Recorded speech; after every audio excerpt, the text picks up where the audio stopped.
Joe. Now, in your opinion, what is accountability in governance? Um, Accountability as a word implies, if you look at it critically, you will see that it's a combination of account and ability. So for me, accountability is ability to account for your action in a layman's word. Okay. It's a state of being accountable, an obligation or willingness to accept and own up your own actions. All right. Now, how can we effectively empower young individuals to play a more active role in ensuring accountability with governance structures? Uh, well, um, to engage the youth in, sorry, come again with the question. Now, how can we effectively empower young individuals to play a more active role in ensuring accountability with government structures? Okay, thank you. Actually, empowering the youth has been a very key factor in ensuring that the youth can hold our leaders Okay. accountable for our actions. The reason is because our leaders in this part of the world are so powerful and the youth are so limited in capacity All that right. they find it almost very impossible to challenge them to be accountable for their actions. So one of the ways I want to encourage, I want to suggest that the youth can be empowered is to be economically empowered through All right. agriculture, through sport. Because when the youth are economically empowered, they, that capacity to challenge and hold our leaders accountable will be there. Because at All the right. moment, let me make a quick reference to one of the incidents that happened during the days of whistleblowing in Nigeria. A young man then who blew whistle on our then Deputy Senate President Ekore Okay. Madu. And I'm not sure if that young man is out of the net by now. That's because the economic capacity to do so was not there. Alright. Because if that capacity is there, even though it goes to court, he will be able to muzzle it out with whoever he wants to hold accountable for their actions. Now, looking at this, do you think that there are particular skills or tools that are essential for young individuals to contribute effectively to accountability within governance? And if you feel they are, how can the young people actually acquire them? Well, talking about skills, one of the very important skill I would suggest the youth can acquire is responsibility and accountability. Many of us don't know responsibility and accountability is a skill. The reason is because we our culture also does not encourage us to be accountable and to hold our leaders accountable. Because many Okay. cultures in Nigeria will tell you things like you don't challenge your elders. When the elders are wrong, you don't tell them to their face that they are wrong. These things we translate to our actions on how we deal with our political leaders because it's already engraved in us, more like programming. So why I encourage us to have that skill, the responsibility and accountability, is because responsibility, which I see or I define in layman's language as ability to respond, is tax oriented. Okay. Tax oriented, why accountability is result oriented. So when you are tax oriented, you come up with initiative, become creative and innovative about how to make things happen. Okay. Then being accountable, on the other hand, will now make you to sit back and see where you've gone wrong and the things you've done. You own up to your actions. those are the skills I feel All we should have right. as youth. Now, if you're just joining us, this is Catalyzing Youth Actions for Accountability in Governance. And the focus today is on strategies for empowering and engaging young individuals in fostering accountability within governance structures. Now, the aim of today's program is actually to identify practical strategies that can be implemented to enhance the role of youth in promoting transparency, responsibility, and accountability within governmental structures. And this is also to let you know that the program is initiated by Green Light, and the program is proudly supported by Nigerian Youth Future Fund and LIP Africa. Now, still looking at the topic. Do you feel that there are successful models of youth oriented accountability programs in other regions or countries that can actually serve as inspirations for similar initiatives right here in Nigeria? Oh yes, like ELF Africa in Kenya is a Kenyan-based youth-led initiative. They've done quite well in trying to engage the youth and Okay. also holding and bringing about accountability in governance in that part of it, of Africa, and we can see how that has translated to bringing up, youth, more young people winning political offices in East Africa. Okay. Then when you talk about other parts of the country, world, there's another youth-led initiative in Canada called Youth in Politics, and it's an obvious fact that that part of the world, that country today, you have a lot of youth who is involved, winning political office are involved, and there are a lot of accountability. If you compare their government and their government activities to what we have here, you see that they hold their youth accountable because of the institutions they built to allow that to happen. Okay. Now, how do you feel that these successful models, like you just mentioned from Kenya, can actually serve as inspirations right here in Nigeria for the youth? Well, under the sun, there is nothing new. Okay. We all copy. So what I feel we should do is to study their model. Okay. Then we bring it home and domesticate, because domestication is a very key part of building initiative, because Okay. you have to tailor it to your own environment, people, and culture that will suit them and achieve the same, either better or same result with what you're trying to Achieve. the model that you copy and your aim and objective you want to achieve. Okay. Now, what specific initiatives or program have shown success in engaging youth in promoting accountability in government?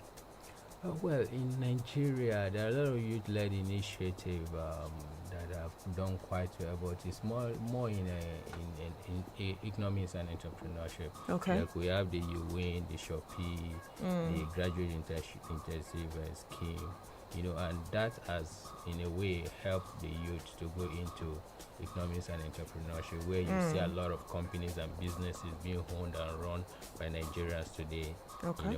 But for accountability, I think more has to be done in that area, except for LEAP Africa and Green Light Initiative that want to pioneer that, because a lot has to be done actually. But for Okay. now, very little is achieved in that area. Okay, so in your experience, what challenges do young people commonly encounter when attempting to foster accountability in governance? Bourgeois are very powerful people, power brokers and politicians. Power brokers. Yeah, and politicians. Okay. They are very powerful people. So one of the challenges the youth encounter is economic power. Economic power. And the system, I talked about culture slightly. You can't act beyond the information you have, your programming. We all act within our natural programming. And what I mean by natural programming is your knowledge base, the information you have. And our point of call as we grow up, as we are growing up, is the family level. And the family are elements of the society. Society is formed by our culture and traditions. And Okay. like I said, in our culture, many cultures in Nigeria don't allow the young one to question. And The that, elders. yes, the elders, and that is a very big problem. So we all grow up to the point where we are supposed to now hold our leaders accountable. Okay. And that programming will It's keep affecting us. holding us back, because it's Okay. like you are going against the norm. You understand? So that is a very big problem. And for me, we need to look at that and also let culture is being formed by people for the people, and it can always, transformation is key. Change, they say, is permanent. So as the generation roll by, things keep changing. So I want to promote that idea that that part of our culture should be slightly, although it has its own benefit, Okay. but then as it stands today is one of the reasons that the youth cannot hold our leaders accountable. Then talking about the economic capacity, you see, if a young man let me give you an instance of the NSAS that happened in Nigeria. Okay. The youth came up to challenge the government. The movement was heavy. The world felt it, not just Nigeria. But along the line, it was hijacked. Why? Because the bourgeois need Nigeria as an entity to exist. And if anything happened to that entity, they're out of business. So what did they do? The youth are not economically empowered. So they were bought over. They were bought over. And so at the end of the day, the whole movement was hijacked. So that is a factor, and it will keep happening until a young man. Okay, imagine a youth is very wealthy or very powerful. Okay, let's assume Facebook, Mark Zuckerberg, is in that bracket of youth, because youth is about energy and capacity. If somebody like Mark Zuckerberg is in Nigeria and wants to challenge the government, the economic power is there Yeah. to do so. And it's going to be very difficult for the bourgeois and the power brokers and our political elite to be able to take him for a ride. But who is that youth in Nigeria that is as economically powerful as Mark Zuckerberg? So it's a very big challenge. Okay. It's a very big challenge. Now, we have addressed the challenges, like you said. Now, how do you think that these challenges can actually be addressed? Like, what's the solution? Is there a solution? Yes. Okay. First, let's empower the youth. How do we empower them? I talked about sports. You see, if we develop our sport in Nigeria, when you talk about sport in this part of the world, the first thing that comes to mind is soccer. Soccer is not just sport. We have volleyball, we have basketball, we Okay. have so many, and that area is so large that it can engage the youth at different level of the society. And if those who have the talent and the skill to go into sport, let them go into sport and make money from sport. And by the time they are not hungry, I'm sorry to use the word, but that's for the sake of understanding and clarity. When the youth are not hungry and they can fend for themselves, and should anything happen, they can come together and form synergy and go to court and challenge anybody that they want to be made accountable. You see that this challenge can be overcome. Then agriculture is another very big place that you can use to empower the youth. And when you say agriculture, you will quickly think crop farming or poultry. There are a lot that can be done in agriculture and the value chain of agriculture.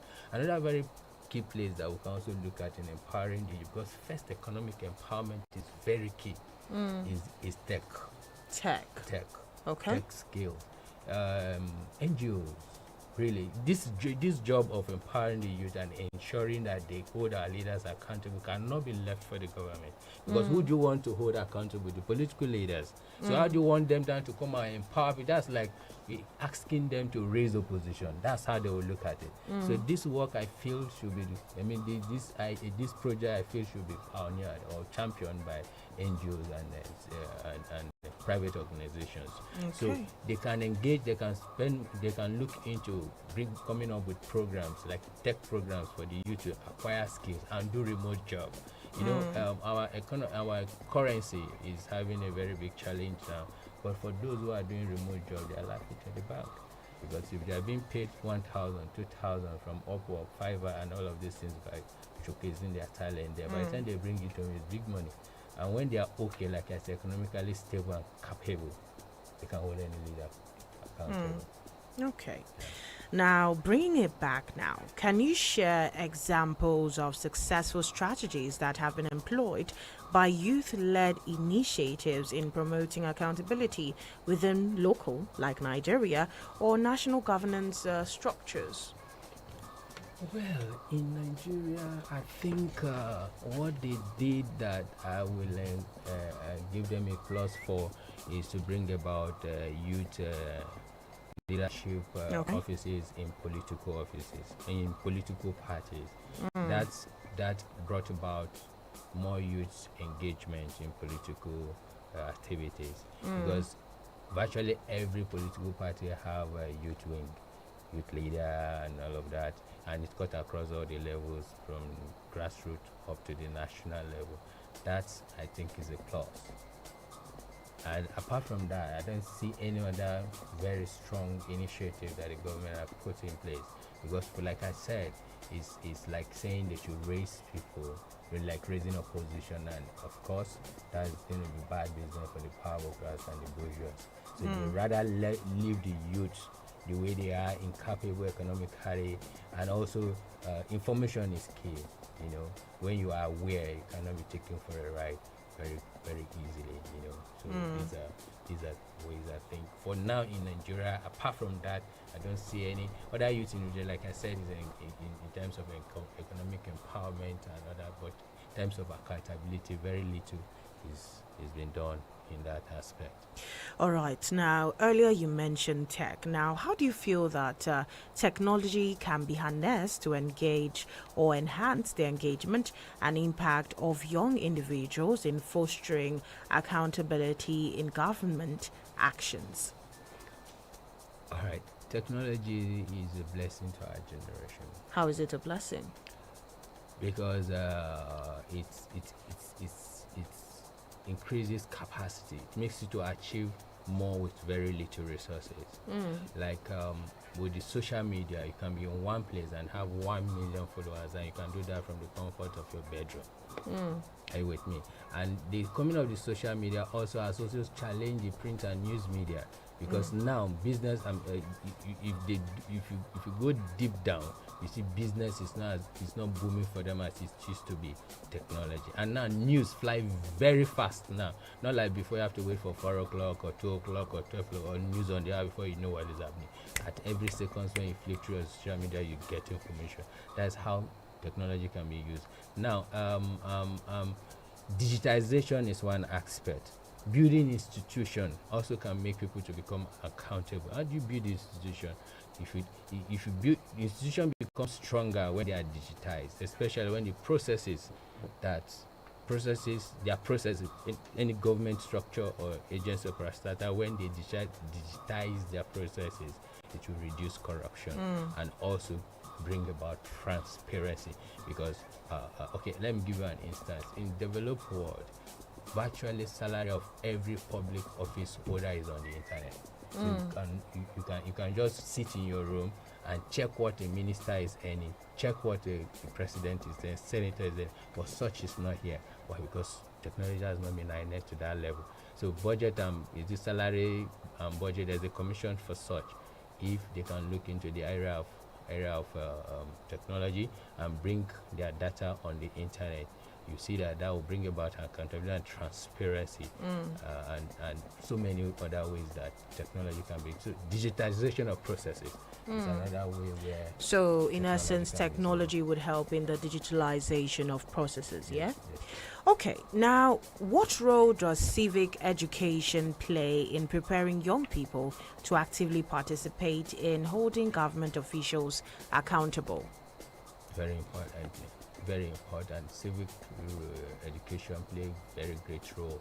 The reason is because knowledge is power. Application of that knowledge also is more powerful.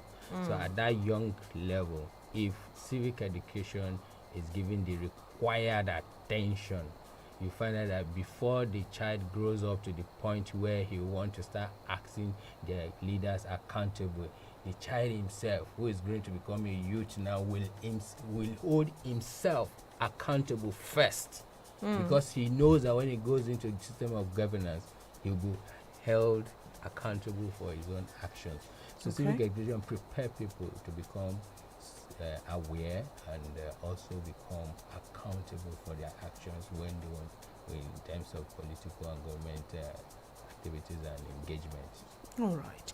Now, how do you feel that youth-led initiative can collaborate with existing organizations to maximize their impact in promoting accountability? Engagement. Okay. The youth-led initiative should do more of collaborative, into use collaborative approaches to engage, because in the world today, alliances, partnerships, collaboration is the key. So a tree they say cannot make a forest. So the youth initiative have to collaborate with both local, national, and regional youth-led initiative to share ideas and come about how to empower one another and support one another to achieve their aims and objectives. Engagement. All right. Engagement. Now, what advice would you offer to young individuals who actually aspire to become advocates for accountability within their communities and broader governance structures? My advice is for us to first become accountable. Okay. My advice is for us to first become accountable to ourselves, then to our sphere of influence. Sphere of influence, I mean our family, our siblings, our friends, our colleagues, our neighbor. You know, in this part of the world, especially when you send anybody or when you give anybody an assignment and you're asking for how that is being done, to look at, guy, you be like, trust me. Why can't they ask me for this? You understand? It's very common among friends and among people in this part of the world. People fear to be asked to be accountable. That needs to stop. You understand? So first we need to hold our own self accountable. As I'm doing this, when I'm asked, how did I do it? Can I explain retirement of actions? Before that, when you are now accountable yourself, then you become responsible for your own actions. Then you can now, the confidence will come. You'll be so bold to challenge anybody and hold anybody to accountable, because your own life is in the public. And it becomes a way of life for you. If you start from yourself, then it becomes very easy. The moment they say, he who comes to equity must do that, come with clean hands. Exactly. So the moment everybody know you are very transparent in your actions and you are very accountable. When you are asking anybody to be accountable for their actions, they all rally around behind you and make sure you bring that person to account for his action. All right, everybody should hold themselves accountable first before looking at holding the government accountable, Very right? important. Thank you so much for being part of the program today. I really enjoyed having you here. Thank you very much. All My right. pleasure to be here. It's been a pleasure. Now, if you're just joining us, you have missed a lot. This has been Catalyzing Youth Actions for Accountability in Governance. And today, our focus was on strategies for empowering and engaging young individuals in fostering accountability within governance structures. And yes, this is to let you know that the program is initiated by Greenlight Initiative, supported by LIB Africa and Nigeria Youth Future Fund, NYFF. Now, my name is Benedicta Henshaw. Until next week, Tuesday. Well, I hope I see you again too next week, Tuesday. Yeah. Anyway, thank you so much.